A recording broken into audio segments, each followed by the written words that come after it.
Welcome back to the Agony booth. We haven't done this in a while, and we figured right before Trek Long Island, it would be very apropos to not only do an episode with Ethan, but to invite our friends from Trek Long Island into the Agony with us. Oh, God. Agony. Agony. So please join me in welcoming Stephanie and Matthew Kaplowitz to the Agony booth. Yay, welcome having aboard, us. guys. Yes, of course. We also are joined by my co-hosts with the most, VHS Jace, not Chess, and Jason Roy Gaston. How you guys doing? What's going on? It's almost summer. The warm weather's hitting, except for Jace, because it's cold where you are, right? Getting colder. I'm reverse packing at the moment for this trip. Yeah. So all my warm clothes I'm able to leave at home. I'm just packing my summer clothes for the trip next week. Yeah. Right in time for our supposed heat wave, right? So, Yay. yeah. Oh, like your American heat wave Yeah. compared to our Aussie heat wave? Yeah. Mate, I'll probably be wearing a coat when I'm over there. What is the New Jersey heat wave exactly? Like 80 degrees or something? Yeah, It is 103 here right now. Okay, Already? I Wow. welcome your heat wave. Okay, so you're gonna nice crisp vacation for Jason. Okay. All right, well, we're gonna hop into the Agony booth. This particular episode of Menage A Troi, from all the way back in TNG's Season 3, Season episode 24. Yes. Nerd. All right, let's hop into the synopsis. Jason Roy Gaston, if you please. When Deanna's mother spurns advances made by a Ferengi Daimon, he takes it upon himself. Sorry, I had Menage A Troi in the brain. I was thinking it was going to get all weird. He takes it upon himself to kidnap the two of them, along with Commander Riker, and steal them away aboard his ship. So wouldn't that actually be a Menage A Troi? Yeah, it's a lot more people that he took there. Mm-hmm. Uh, A lot of menaging happening. There is. Yes. All right. Well, WTF did we just watch?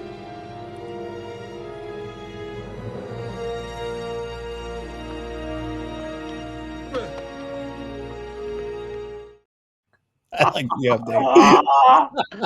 Oh my god! Sure that nothing was seen at the bottom of his. Yeah, for sure. Keep it PG. All right. Well, let's start with Matthew and go around the room. WTF did we just watch? You know, I get why a lot of people didn't like the Ferengi and why a lot of people didn't like Lwaxana Troi. I don't know if that was one of the best episodes to really represent that, though, because I guess as we'll get into this, I feel like this one isn't quite as bad as people make it out to be. Might not be one of the best of season 3. By far, it is not. But, it was tolerable, and I didn't hate it. So that's a vote of confidence from me, I guess. Stephanie. This is a very important episode in the world of Ferengi, you see. We learned about Umox, and that is very important. So I thought I shouldn't do that on camera. Yeah, it was a very important episode. I love Lwaxana Troi. See, I love her. And so anything with her, I like it because she's so corny. But yeah, like Matt said, the Ferengi art so bad in this one. But I think it had some very pinnacle moments about Ferengi culture, learning a little about their nude women and their Umox and all that sorts of stuff. So I thought it was kind of important. Agreed. Jace, VHS. Yeah, look, I'll put it out. I think it's the weakest episode of season 3 overall, considering it's such a strong season. However, yes, it is important. It's the first time we're getting to see, the culture behind the Ferengi. Very patriarchal society, we find out, misogynistic, like you wouldn't read about. But, who doesn't love, Majel Barrett? She's amazing, and she's always charming in every episode she is. But it's kind of one of those episodes where I found myself easily distracted with other things, and then I'd come back to the episode, which is not the norm for me for TNG. Normally, I'm locked in and ready to go, but I've got a soft spot because I do believe this is the first time we get to see the great Ethan Phillips in Star Trek. That's right. So it gets a big tick just based on that alone. All right. Jason Roy Gaston. So yeah, the Ferengi Daemon's behavior in this episode completely, totally unacceptable. However, I also think that Luoxana was being a bit rude because she's supposed to be an ambassador. Oh, that's a good She's point. supposed to be all about diplomacy. And when the Ferengi comes up to her and says, "I must have you. You all have your price," which is an offensive thing to a Beta Z, it seems like to me as an ambassador, she should have been able to disarm the situation and walk away with it without turning it into an incident. She immediately goes to calling him a troll and, I just wish you would die and get away from me. Again, what he says to her is wrong, but culturally, he does not know any different. Luoxana should have known the difference. And I honestly think that as an ambassador, she could have diffused the entire situation before it became an interstellar kidnapping incident. For me, I think this is one of those that I go back to with Loving Eyes because it actually made me laugh quite a bit because it was so ridiculous. The Daimon was plotting to whisk Roxana off her feet, and she's just too strong a woman for any type of weird angles to try to get her. And I was wondering to myself, wait a minute, why in the heck is the Enterprise totally forgot about their commander, the number one? It was just oh, they got kidnapped. Oh, aren't they supposed to go back for him at some point? No, we're gonna go to this nebula for a bit. We're gonna go deep in there, they'll be fine. And then they come out of there. Wow, that was an amazing experience, huh? Yeah, wasn't it? And then then it was hey, maybe we go get Riker now, eh? It's just there was a long period of when did we go get back and get Riker before they realized everything had gone the way it had gone. I do like the fact that we get the more of a culture because I think the first time we see the Ferengi, they're just kind of snarling guys with whips, and it was very awkward. So Little spider monkeys. Yeah, fleshing them out was really cool in this episode. I think Riker liked them. I do, because he was playing chess with them. I think he liked them the same way that just Xia Dax liked them. Yeah, that makes sense. I don't think Wesley liked him, though. No, he was a bit, a bit chip on his shoulder in the beginning of that, wasn't he? Yeah, it is kind of weird that this is also a Wesley Crusher episode, but it's Wesley Crusher's major, huge, life-changing story has been compressed and pushed to the side of a Ferengi comedy episode. Right. A weird decision, but I like Wesley's little bit at the end of the episode. I thought it was really sweet. Me too. Oh, we also that was a really good piece in the episode. We also got the first time we're realizing how much Wesley adores everybody. He really built such a relationship with them that they're family. He's looking at he's leaving and everything. It was really touching. Was this when he freaked out at his mum too? Did he freak out at his mum? No, he didn't freak out at his mom, but it was so random because it's not even her. I don't even think it was her. It was just I'm thinking of another episode at one point where he goes, "You weren't even here." Yeah, that's a lot. I think it's Wesley's final appearance that you're thinking of. Yeah, but I mean, the way she showed up was "Oh, Wesley, you forgot your lunch," and he transports off, and it's wait, where was she this whole episode? It was just, and it was just her hair and her back. It wasn't it probably wasn't even her. It was stunt. No, I was kidnapped by the Ferengi too, but I managed to get away and no one noticed. So, all right, let us hop into our next segment.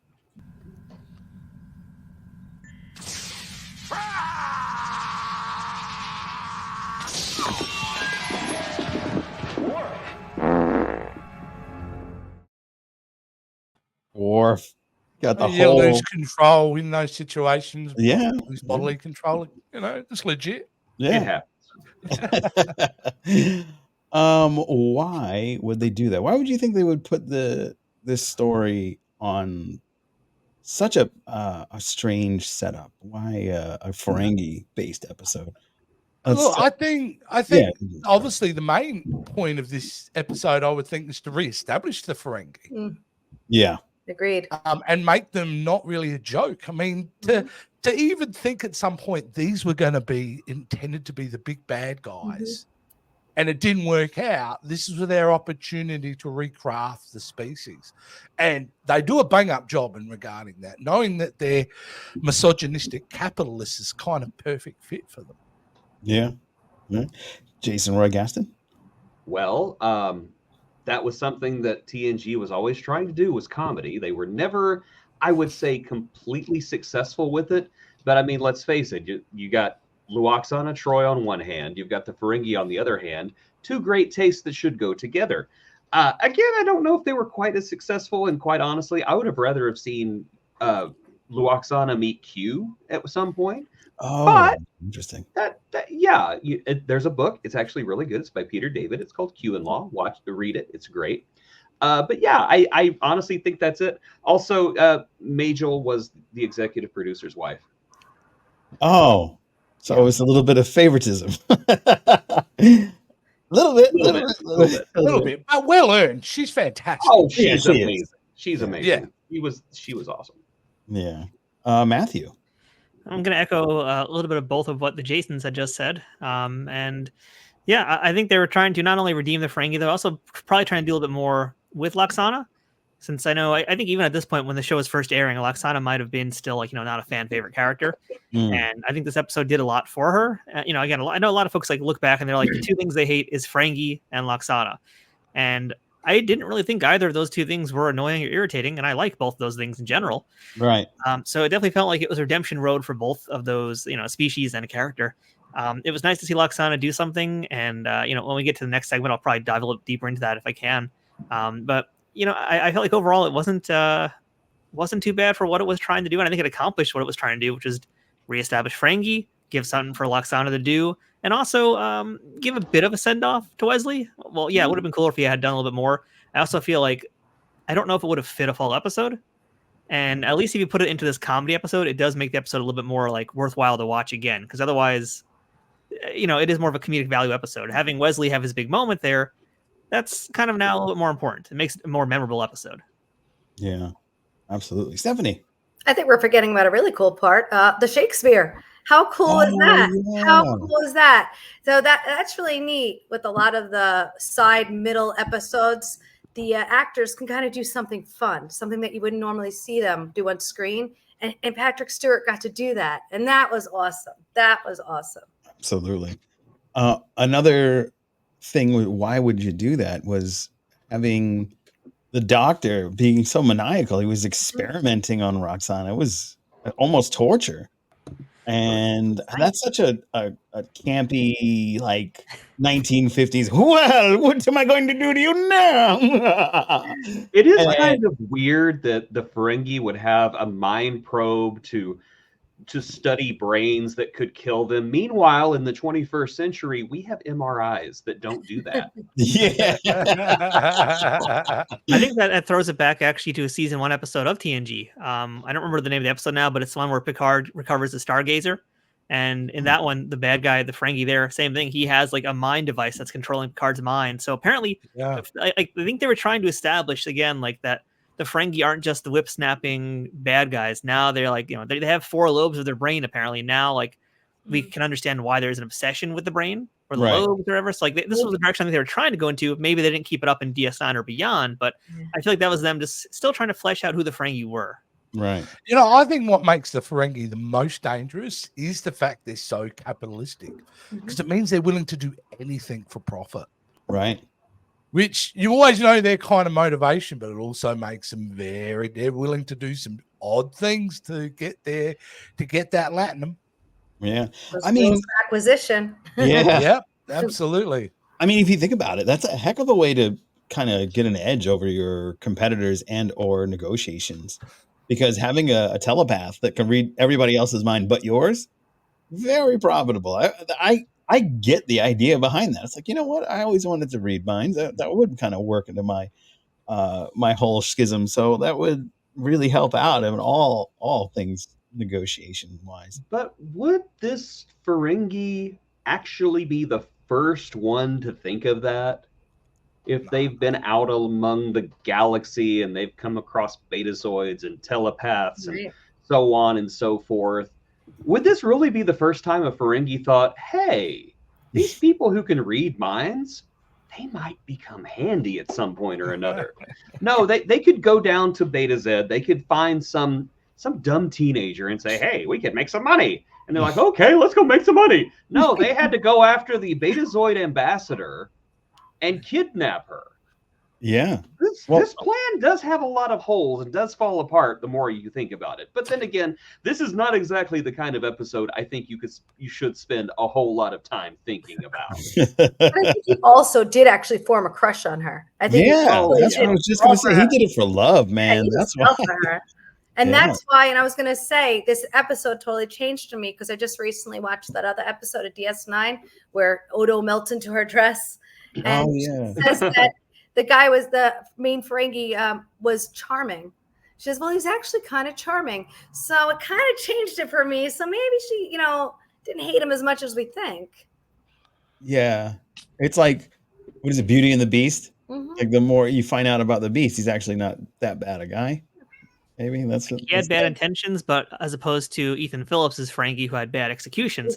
Right. Yeah, it's kind of like the lesser of two evils. But even then, he wasn't that horrible when you really look at it. He just wanted to make some money with her. Yeah, he experiment on her brain. Broke my mind. He's not a bad guy. He just wants to melt her brain a little bit. It's fine. It's fine. It's fine. Well, he didn't want to. He just, rules of accusation. He had no choice. Yeah.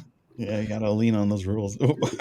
Before we move on to the next segment, too, can I ask you guys a question? Is this the first time that we see a reconnection between Riker and Troi? I think it is. Because they're making out, right? Yeah, they're holding hands. Yeah. So it's the first time they've kind of made out since they've been on the Enterprise together. Mm-hmm. Yeah. Well, maybe not the first time they made out. They've probably been doing things. But the first time we find out about it.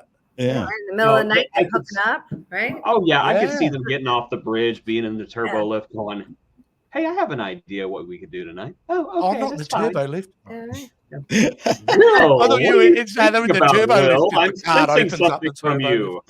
I'm sensing something for you, too. Yeah. Oh, man. All right. She knew what he was thinking. She was cool with it. Oh, yeah. Yeah. Oh, she's an instigator. Let's face it. Oh, yeah. Riker's not doing the one chasing here. No, not for sure. He isn't. For sure he isn't. All right, redeeming features.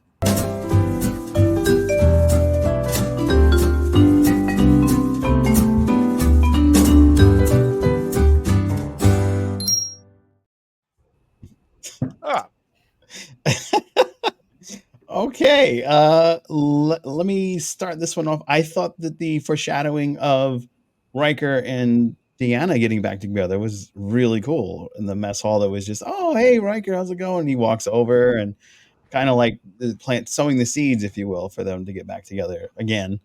And I thought that was really neat. And I really loved how Picard was trying to get away from Roxana. Oh, sorry, I was just about to show the ambassador here the new doors. Yes, that's what we're going to do. We're going to show them the new doors. Gotta go. So those are some of my favorite redeeming features. But let's go around. Jason, what are your redeeming features? Well, as I said, I really dug Wesley's story, and I think it's kind of unfortunate that it was shoved into the corner of a Ferengi comedy episode, particularly a TNG Ferengi comedy episode, because Deep Space Nine could get away with that. TNG, not quite so much. Mm-hmm. But I enjoyed that. I thought that it was another one of those, oh, Wesley's about to leave again. Psych, he's still staying here episodes.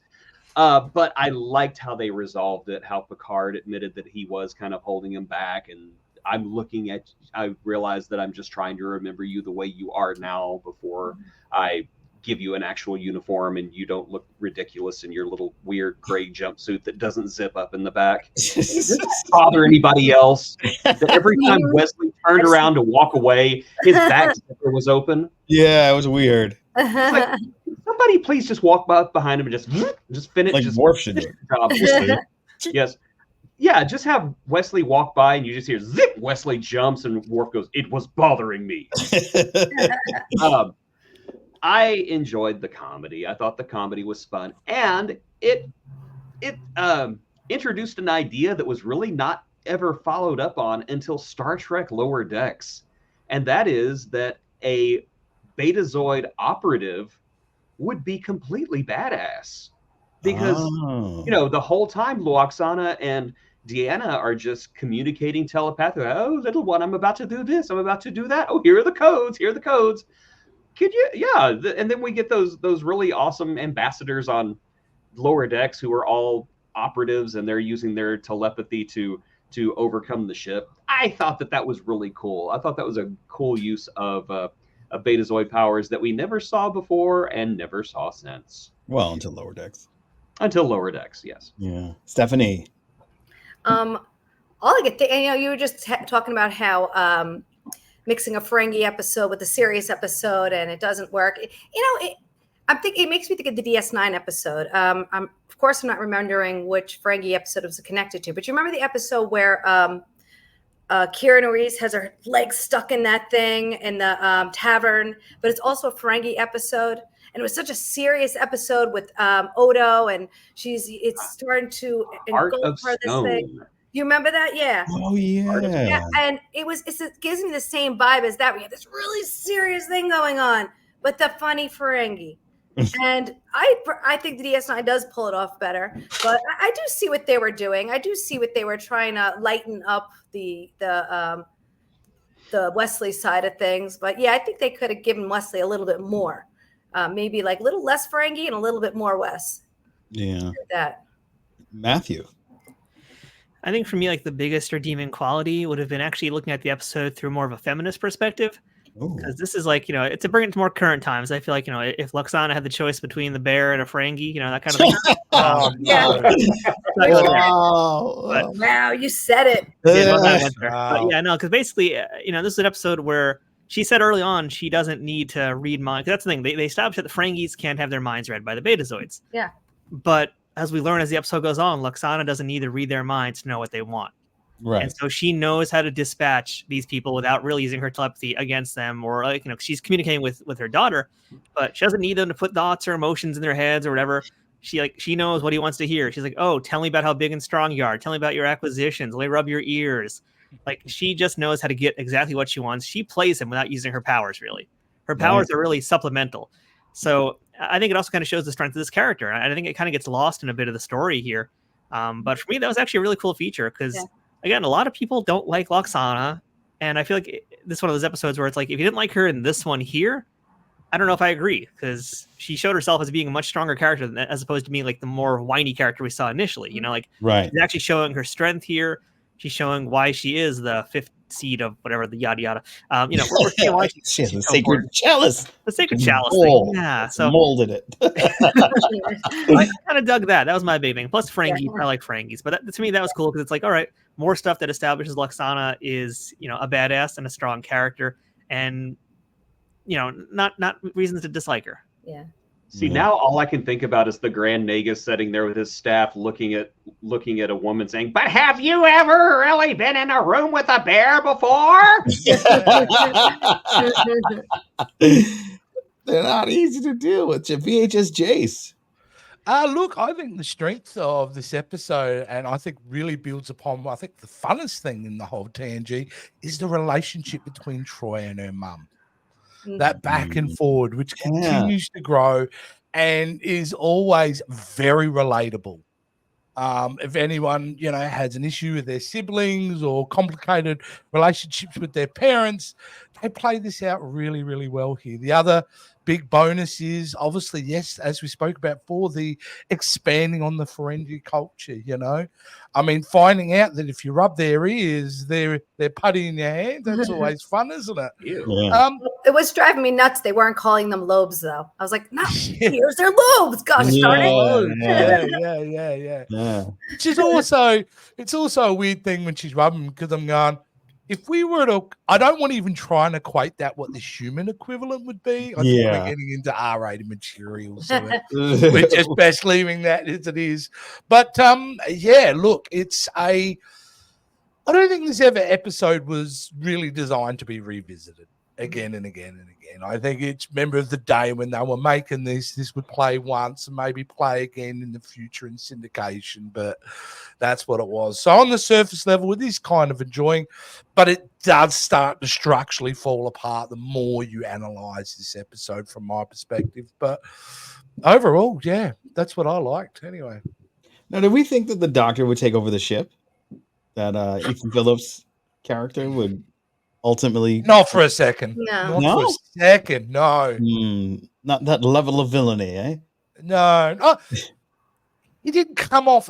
there was villainous elements to him, but his character always seemed to be on the back foot. He's also the only competent Ferengi on that ship, too. Yes, true. The captain says, "Oh yeah, my access codes are this, and this." Yeah. The other guy is just, "Hey, I'll load you out so you can play me in chess." Ethan Phillips is just walking around going, "Are you all freaking kidding me?" That's why he'll never get a raise. Yeah, How many exactly. crew members are on this ship anyway? There's this huge Ferengi ship. I think that there are like 3 people on it. Yeah, that's all we get to see. That was their makeup budget that week. Yeah, Yeah, for sure. Riker shows up at one point just out of nowhere. We've gotten here. How did you get here? I have no idea. He'd be smiling though for his experience. He's probably had a good time. There's also a weird cut in that episode, and I assume it's because a scene got cut. But whenever he tricks the Ferengi into letting him out to play chess, it cuts away to Loxana and the Daimon, and then it comes back. The Ferengi's on the ground, and Riker says, and it sounds like ADR. He says, "Wow, those Ferengi have iron jaws." Yeah, so he punched him. Why did you even notice that? Did he bite you? Where did he bite you? That was weird. It was weird. They didn't... Yeah. I think even the script is a little bit weird. When we talk about Wesley Crusher, I reckon the insert of Wesley's storyline was a rewrite. So the story was what it was, and then they've inserted that storyline into here as a rewrite of the script. That would be my guess. That would be interesting. That was another thing I noticed, is that Riker put the tune that they heard at 10 Forward, saying, "Oh yeah, this is something that only the Enterprise crew would recognize, is this song." And I'm sitting there thinking, never. The Ferengi were literally in the room while that song was being played. Wouldn't they be listening in, going, "Doesn't that sound like that weird song we heard on the Enterprise?" The one that was distracting him while he was playing chess. Yeah, that's right. Better off doing Morse code, because there wasn't even music to it. It's just like one tone. That was it. That's where Wes got weird. More weird music like that. That would have been great. Yeah, or if they played Mario Brothers. I thought it would have been if he did something like a jazz tune. That would make more sense, because they were, he plays trombone. So I'm like, hey, and then you'd be putting off Riker. Riker need to focus on his chess. Yes. Otherwise, he would have got out and would have 1, 2, 3, and he would have jazzed it up. Yeah, it would have been super jazzy. The Ferengi would have kidnapped all of them. They would have been, Riker would have asked to be let out of the cage. So, "Why? I've already beaten you in chess already. Sit down, loser." I like how your version of Ferengi's kind of got that Valley Girl tinge to it. Yeah, I noticed that too. Oh my God, how are we going to make any profit doing this? Oh dear. All right, it is time for Aftermath. We were just talking about you. Everybody hates you. Congratulations. All right. Not everybody hates the episode. No.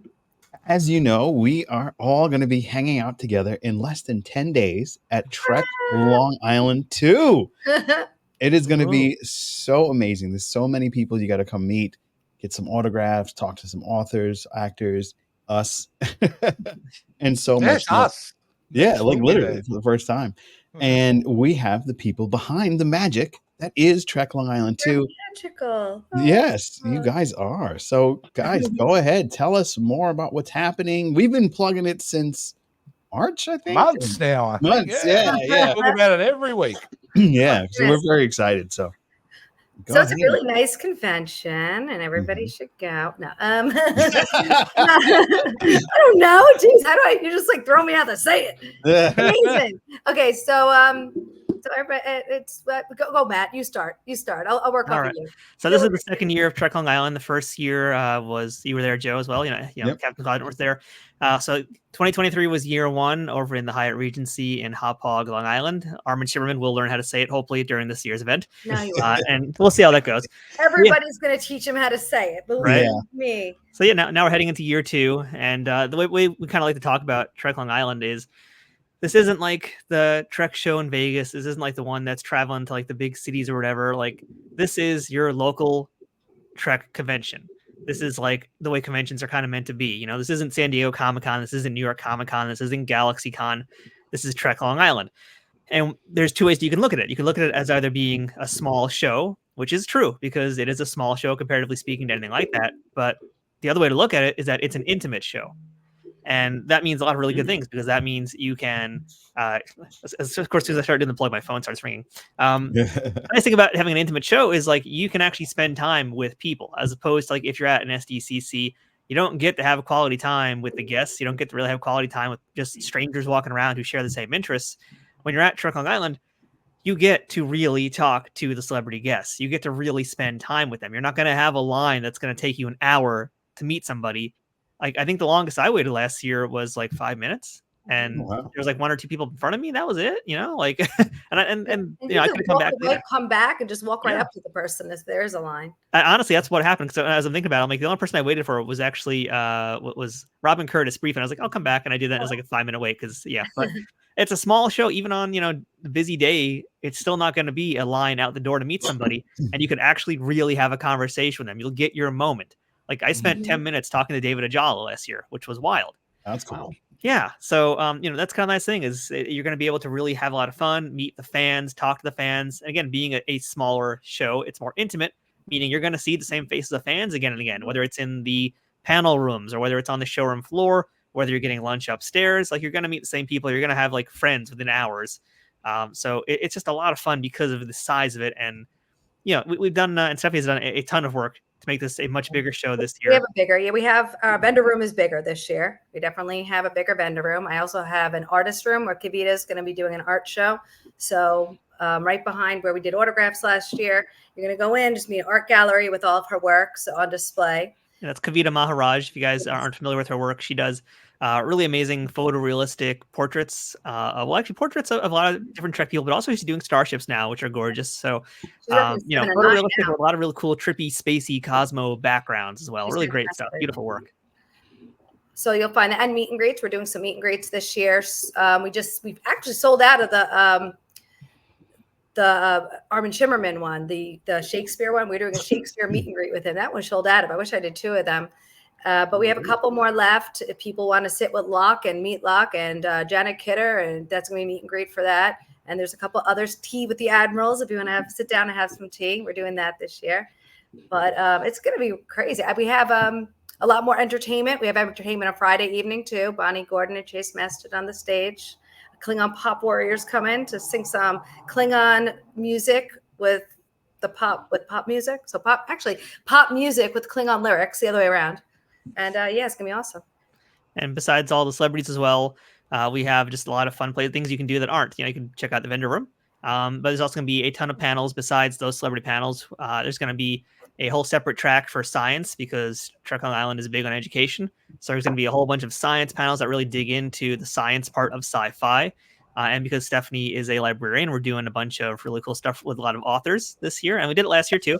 Yeah. But this year, again, just a big emphasis on the authors and the books. And Stephanie, also, you can let us know about this too. The event is also working with a charity that you do. Yes. So my charity is Library for the Kind. That's one I own. Last year, we actually raised money for the Lavelle School for the Blind, and we sent them $1,000 to buy books, whatever they needed. This year, I'm working with the Trevor Project, And we actually have Armin Shimmerman. He's there. We'll be raising money for pancreatic cancer with PanCan. And Chase Masterson with her group, the Pop Culture Hero Coalition, that emphasizes empathy and education. And speaking of, we should probably run down a few of those names that are coming too, if you don't mind, because we got. Yeah, I want to put that guest list. image back up, boss. There we go. Oh, here we go. Oh my goodness, look at that. Yeah, I don't need to read everybody's name, but I'll just run through a few of the highlights here because we got folks from different eras of Trek. So we got Melissa Navia and Yetidi Badaki from Strange New Worlds. We mentioned Armin Shimmerman already from DS9, as well as Chase Masterson, Kitty Swing, J.G. Hertzler. We got folks from Discovery from this season and beyond. We've got Tara Rosling, who you know right now as Ambassador, who's hanging out with Saru quite a bit these days. We got Elias Tufexis, who you're enjoying now as Locke. We got Orville Cummings. And what's really cool too, though, is we got a lot of these current people, but we also have a lot of Trek guests who have not done shows in a long time. And we're talking like some of these guests, they haven't done Star Trek conventions since pre-pandemic, and some of them haven't done conventions on the East Coast since like 2 decades. Wow. And that's names like you've seen in the photo here: Natalia Noglic, who you know as Admiral Nechayev, Clyde Kasatsu, Daphne Ashbrook, who a lot of Doctor Who fans will also recognize. So we're bringing out, a lot of folks who have done some amazing work. And we just got David Gerald. That's exciting. Yes, you guys can see him there on the lower left of that image. And he's the guy who wrote The Trouble with Tribbles, among many other things. My friend Jonathan Alexandrados is going to be moderating that panel, talking about not just Trek, but a lot of other interesting parts of his writing career. So like tons of stuff to do. You don't need to spend tons of money on celebrities. You can still just enjoy the free panels, enjoy just walking up to folks, whatever. It's a good time. It's a real good time. Yeah. And we should probably throw this to you guys now, right now, because Captain's Quadrant will be there, and you guys are doing a lot of stuff. Yeah. We are. We're excited to hang out with you guys, of course, and everybody that comes there. We'll be having mostly everybody. There might be a few people. I'm kidding. I'm kidding. We're going to be having a nice Section 31.5 briefing with Ethan Phillips. That's going to be very exciting. We'll probably ask him some questions about this episode and how he felt playing a villain as opposed to playing the hero that everybody loves, is Neelix in Star Trek Voyager. That's going to be a lot of fun. And I know VHS Jace has a lot of questions about some of his prior work. I'm a fan. Yeah, he's with him. It's like, he's been somebody that's been in, like, his career is phenomenal. Yeah, it's over 45 years. You actually go through his IMDb page. He's a jazz guy. He's jazz much jazz music. He's a jazz guy. That's what he does. Wow, fantastic! Can't wait to have a chat to him. Yeah, that's going to be amazing. And of course, our first ever live Agony booth. Ooh. It's going to be so much fun talking about Star Trek TNG's first season episode Conspiracy, the infamous conspiracy bugs. Okay, give them a little bit more personality. They look a lot friendlier. Yeah, they'll be happy. I thought yeah, but that's not all. For the kids. Yeah, it's for the kids, for the children. We're going to be sitting down with the captain herself. We got Ursula Bryant, who's going to be sitting with us in the Agony booth. Captain Scott. Yes, Captain Scott got to get a handful of those worms, and we're going to ask all the fun questions that are included in with that. Very, very awesome episode. I hope you bring those worms for her, We have plans. We might do something. Yeah. Hover over a bowl or something. Oh, yes. It's going to be so much fun. Get your tickets now and let them know where they can buy tickets if they haven't already. And you can also buy photo ops with the celebrities and us too right now. But definitely celebrities. $3 million for the But yeah, let the folks know where they can go and get those. You could just go to treklongisland.com. There you go. And that's easy enough. And buy them early. Some of the photo ops I worry that will sell out. So if you're like, I really want to get a photo with Armin, don't wait too long because, he's going to fill. Some of them will fill up. So just, might want to buy that one early. Yeah. Melissa Navia hasn't sold out by the end of this week. I'd be shocked. Yeah. Really? Yeah. Armin's flying. I got to say, I was like, ooh, wow. All right, I'm gonna have to buy my Armin. And also the meet and greets, the Strange New Worlds meet and greet has picked up. So if you want to do a meet and greet, get those fast because they're gonna go. All right. Well, thank you guys so much for hanging out with us in the Agony booth. Thank you so much for the opportunity to hang out in Trek Long Island 2. This is going to be amazing. Next weekend. We'll see you. God, I'm gonna cry. Yes. Can I just say, this is the first 2 things for me. It's the first time I've ever been to America. right, is specifically for this convention. So it's the first time I'm into that. It's the first time I've been to a Star Trek convention. Oh my So goodness. this is amazing. This is how much I've heard that Trek Online was so good. I'm flying halfway across Oh the my God, planet just to right. come to number 2. Matt, I'm Ooh. nervous. What are we gonna do? We can't fail. Oh, we won't. We've seen the list. Nah, you know what? We're going to blame it on Joe if it does. So. Yeah, that's Yeah. it's That's easy. fine. Yeah. I'm flying into Newark, so this will be the first time I've ever gone to New Jersey on purpose. Whoa, Newark. How are you getting to the convention from Newark? We have the Teddy's handler and the dog are going to pick him up. Whew, Teddy's Newark. going to pick me up in the Your wife Teddy has a mobile. name, Joe. Your wife has a name. she wants to bring him When you down. get there. Yeah, that's going to be fun, man. Just wear a bulletproof vest. Be good. What am I flying into, guys? I never really stop. I never Well, that's right. You're in Texas. You know, you got to. That's right. Like, That's it. you put your hat, your shirt, and you have Kevlar on. This is right. Exactly. Yeehaw. All That's right. how we get our iron in our diet. Yeah, there you go. Or All right, osmosis. it's osmosis. So exciting. Thank you guys so much for joining us. We're going to have so much fun in less than 10 days. Make sure you get your tickets. Please. Like, share, and subscribe, and we'll see you soon. See you guys.